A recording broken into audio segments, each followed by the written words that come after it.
네, 안녕하세요. 김한규입니다. 난수를 어떻게 발생시키는지, 랜덤 넘버를 어떻게 발생시키는 게 좋은지에 대해서 학습하도록 하겠습니다. 이것도 계속 얘기가 나왔었는데, 이 책에서는 별도의 장으로 되어 있어요. 그걸 제가 요약을 해서 한번 살펴보도록 하겠습니다.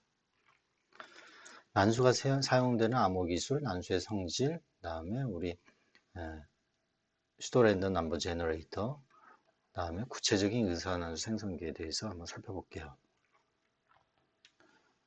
이제 난수 하면은 이제 여러분들 성질과 안전한 의사 난수 생성기는 떻게 생성하는 게 좋을지 여러분들이 이해할 수가 있습니다. 자, 난수의 용도는 뭐 암호학에서는 엄청 중요합니다. 사실 우리가 사실 뭐 대칭 뭐 데스, 뭐 3데스, 뭐 AS 대칭키에서는 그렇고요. 공격기 암호에서는 RSA, 그다음에 라빈, 그다음에 이제 뭐 엘가말, 그다음에 ECC, 그다음에 뭐 해시도 이제 뭐 MD5부터 해서 샤1부터 샤3까지 캐캐기죠. 그다음에 뭐 DSA 전자서명, 그죠? ECDSA 뭐 이런 암호 알고리즘이 무수히 많아요. 그죠? 이거 다 사실 중요했었죠. 그런데 이러한 그 암호 알고리즘들이 이 난수하고가 없으면은 뭐 좋은 암호화 그 알고리즘이 실행이 안 되는 거죠. 그죠? 뭐 이 모든 것들이 다 난수를 다 이용을 합니다. 실제 구현을 할 때. 보시죠. 키 제너레이션, 대칭 암호, 바로 여기죠. 대칭 암호, 또 맥도 있죠. 우리 배웠던 중요한 맥 값, 맥.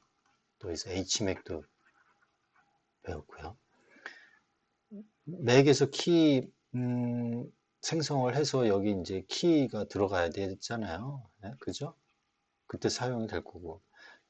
RSA나 이런 공격형 암호와 관련해서는 키상 생성할 때 이 난수가 또 활용이 되고 디지털 설명. 그다음에 초기화 벡터, 블락 암호 운영 모드 우리 배웠어요. 블락 암호 운영 오퍼레이션 모드에서 ECB 그다음에 카운터가 여기 빠져 있네요. 물론 이제 여기에서는 이제 초기 벡터가 사용이 안 되니까 여기에도 난스가 들어가죠. 1, 2, 3, 4 이렇게 증가하잖아요. 여기에서 주로 이제 이니셜 벡터가 생성이 됩니다. 그죠? 이때 사용을 하죠. CBC, 사이퍼 피드백, 아웃풋 피드백. 그러니까 요 대칭키 여러분들 생각할 때는 블락 운영 모드 요걸 생각을 같이 하세요. 이렇게 ECB, 그죠? CFB, OFB, 카운터. 계속 반복을 하면은 계속 머릿속에 이제 저 깊숙이 들어가서 이제 안 나옵니다.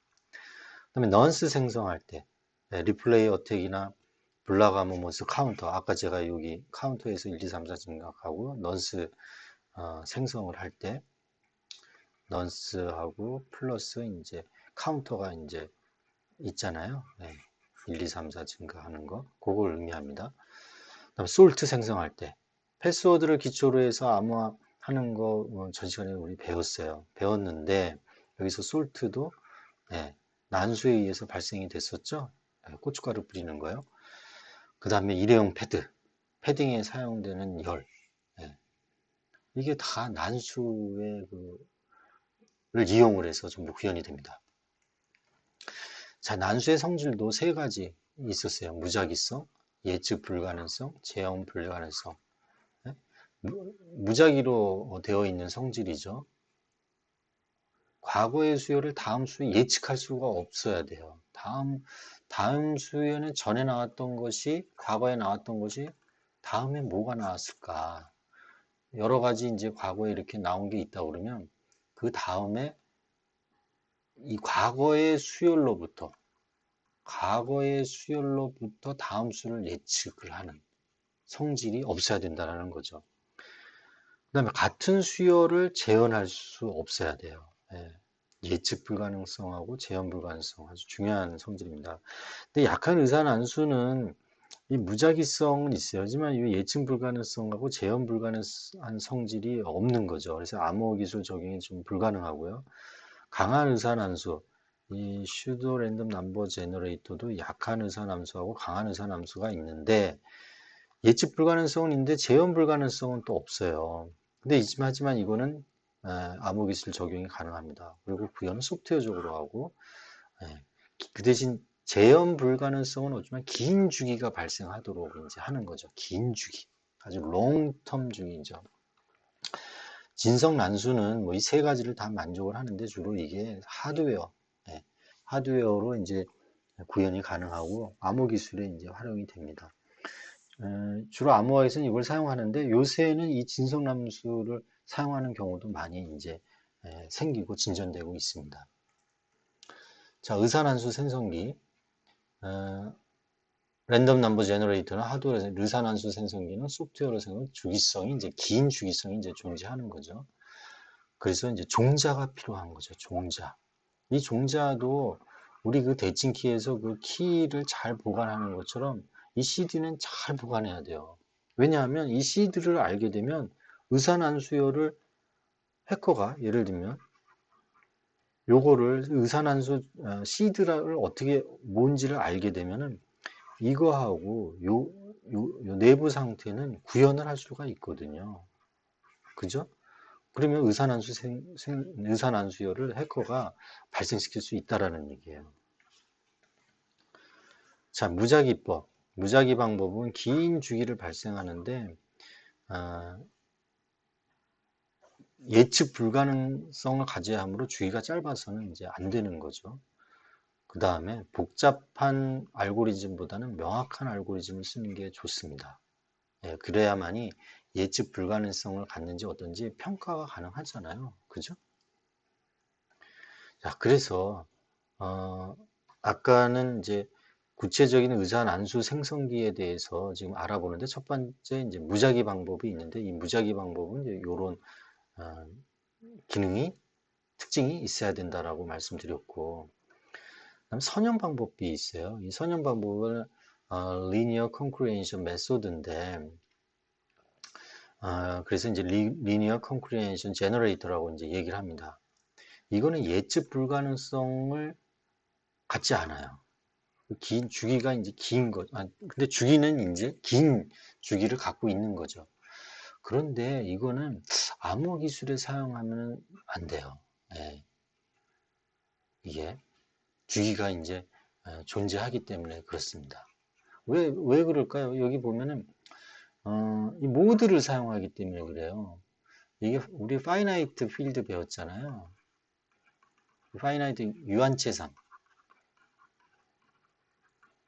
ECC에서 이제 많이 나오죠. 이 모드는 항상 이 M이 큰 수라고 하더라도 닫혀 있어요.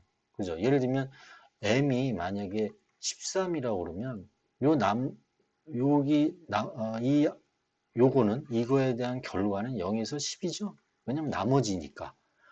나머지가 제로, 리메인더가 제로에서 12가 될 거예요. 이렇게 닫혀 있어요.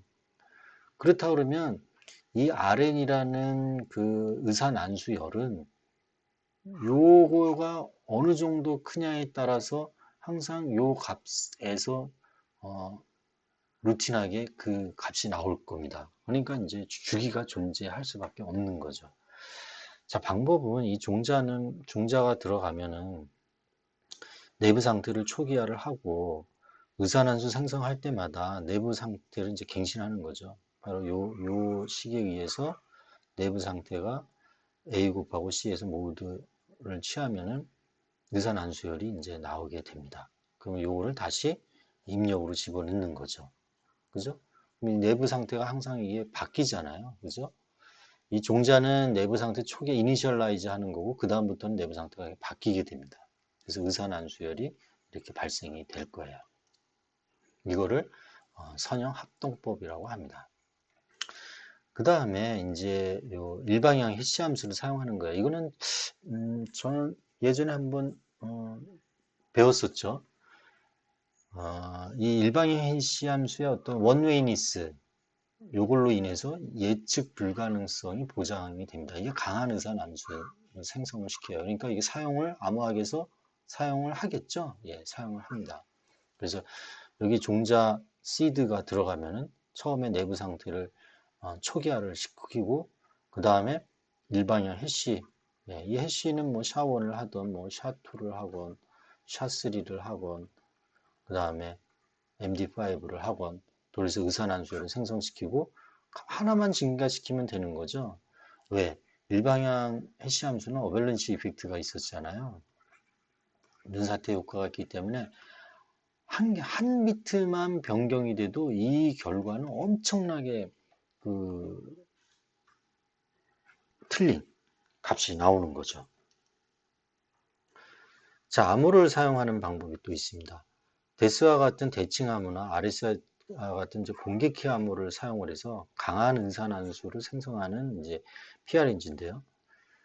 이 암호의 그 기밀성이 이 의산환수 생성의 예측 불가능성을 이제 보장을 시켜요. 이게 어떻게 하냐면 내부 상태를 이제 초기화를 하는 거죠. 그래서 이제 시드 카운트의 초기값이 시드죠. 어떻게 보면. 자, 근데 종자가 이 시드하고 이 키로 돼 있어요.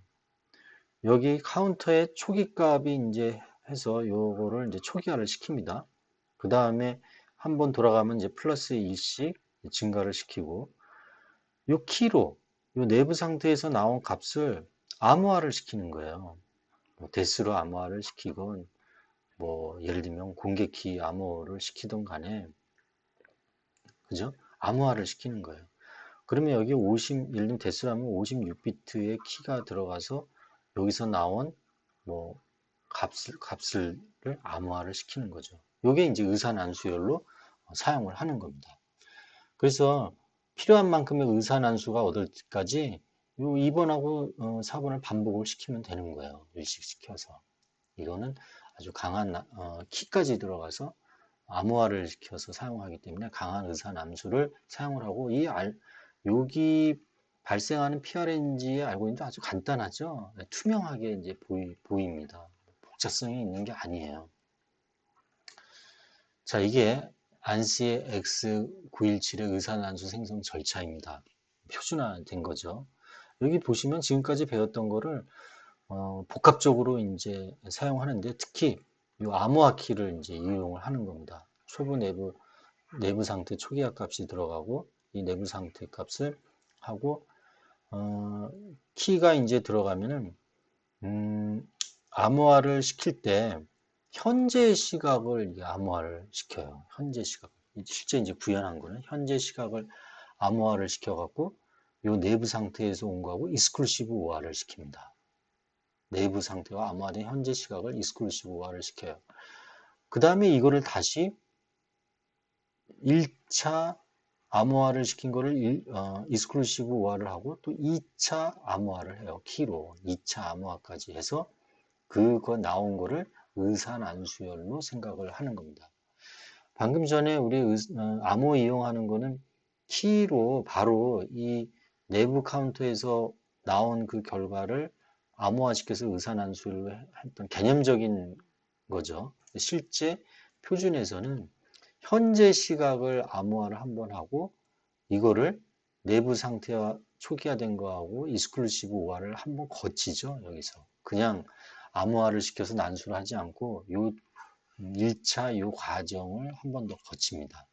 그리고 나서 익스클루시브 우화로 나온 아웃풋을 암호화 시킨 거를 난수를 해요.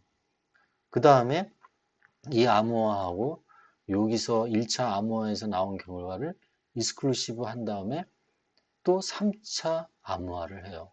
요 3차 암호화는 요 내부 상태의 다시 바꾸는 그런 숫자로 활용을 하게 됩니다. 그죠? 이렇게 뱅글뱅글 계속 도는 거죠. 충분히 금방 이해되시죠? 네. 예, 수고하셨습니다.